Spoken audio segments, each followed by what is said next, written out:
You can see the, well, you can see it there, not the black mark going that way and then coming back. So what we got here is a 1999 Lincoln, and what we got here is the upper ball joints broke. So this is going to be a alongside the road repair.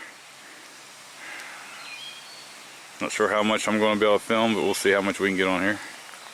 So let me get this thing. I already was up here and jacked it up and got them rocks under it and inspected the damage, and then so let me get this thing jacked up and get the wheel off, and we'll see what we got first. Okay, now that we got this tire off, we can see that the top ball joint is separated out of there. So what we got to do is we got to get this bolt out of here and these two nuts out of here first off, and then see, it looks like this, it just disconnected it and stuff. Once we get this upper ball joint, we'll have to spec for some more damage, and I'm suspecting we may be needing a rim. I don't know if you can see that, but it looks like it slid down that rim for a little bit. So let me get these bolts out of here and we'll see what happens. I'm gonna spray these with blaster right now. Okay, so what I done, I took the 1 pinch bolt out of here, and there's a little slot in the back of here, and I just tried to drive a screwdriver in there to spread that apart. But this ball joint socket doesn't want to come out of there yet, so I might have to get a little chisel or something and try to spread this a little bit farther apart. And now what I'm doing is there's two nuts. There's one here and there's one right back here. They got to come off to get the rest of this ball joint off. So that's what I'm going to do now. I'll take these two nuts off. Now when you get these nuts off, I'm going to mark this so I know where this goes and the other one, because I believe that's how they adjust the alignment on these. So I'll try to get these back close. Okay, here's the top of the ball joint. See how this is cut out? That's so that you can do the alignment. And if you notice, there's an eccentric on the bottom of these. So when you put this in and you turn these, it makes it kick this top ball joint. So what I'm going to do is just lay these right here, and I know just about the direction they was in. If not, a lot of times you could just mark the face of them so that when it's pointing directly at you, and that way you know when they go back in. Okay, what I done, I went from the screwdriver to a chisel so I could get a little more drive on it, and then I just grabbing this and just work it until it comes right up out of there. Okay.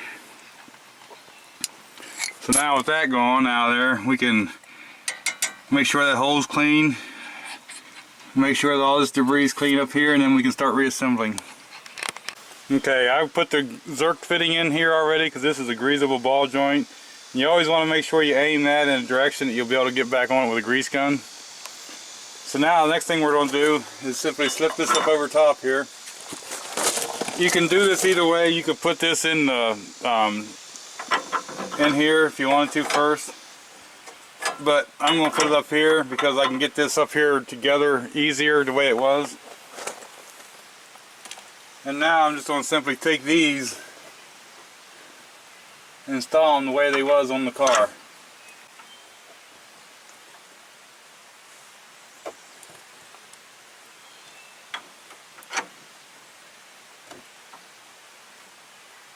Now we can put the nuts on there and tighten these down.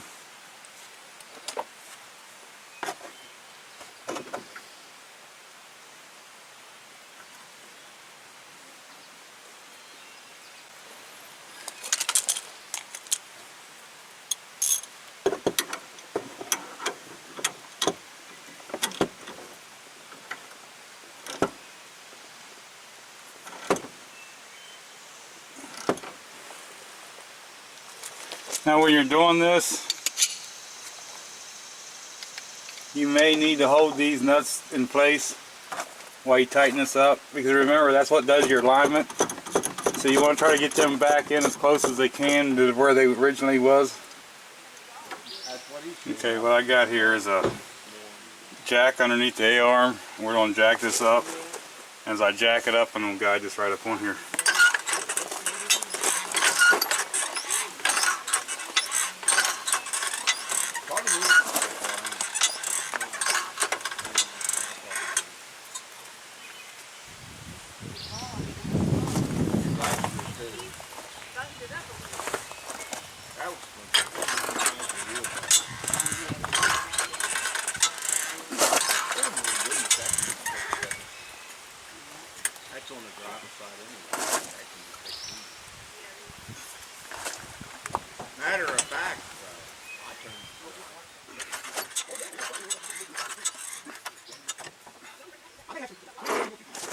Okay, after jacking the car up a lot, I just couldn't quite make the pinch bolt in there to get it all the way in that slot that's in the stud. So I had to loosen these two back up a little bit so I could rock that ball joint a little bit, and then it went right in. So now I got these tightened up.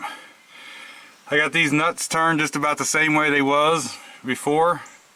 So that means we're going to be pretty close. So what I'm going to do now is I'm going to tighten these two nuts down here and this nut on the pinch bolt.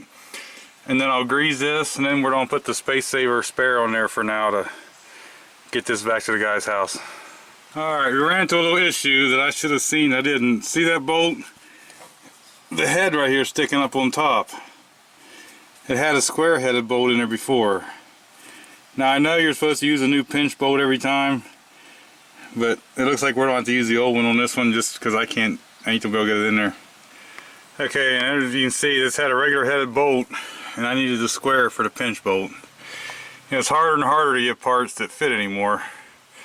Next thing we're going to do is grease this, and we got it all put back together. Then once we grease it, we can get the space saver spare on there, and we'll get this thing out of here. Okay, we got her on off her wheels again. We're going to take her back down home to the garage there and see what we can do about the rest of that. We're going to check the rest of the suspension on this car, make sure there ain't nothing else loose. And then we're off to find one of these rims for a 99 Lincoln. Okay, on this Lincoln, I got it back to the garage here. I jacked it up by the lower control arm to see. You can see the spring. The coil spring is into the frame. So the coil spring is actually between the lower arm and the frame. So in that case, I want to jack it up on the lower control arm. That way it crushes the spring up. And then when it crushes the spring up, that lifts this arm here up to where it's free travel. There's no pressure on it. Where if I jack this one up on the frame and let it hang down, this spring will be pulling down, and it would be pulling down tight on this ball joint. They'd be tight, and you wouldn't get the true whether there's play or not. So what I'm doing is I'm just taking a pry bar, putting it under the tire, and I just wiggle it. Okay, and then I'll look and see if I see anything play and moving, and I don't on this car. So it must just been the top ball joint. Usually the bottom ball joint goes first, but on this car it's the top one. So I'm going to check the other side out, and then we'll call good.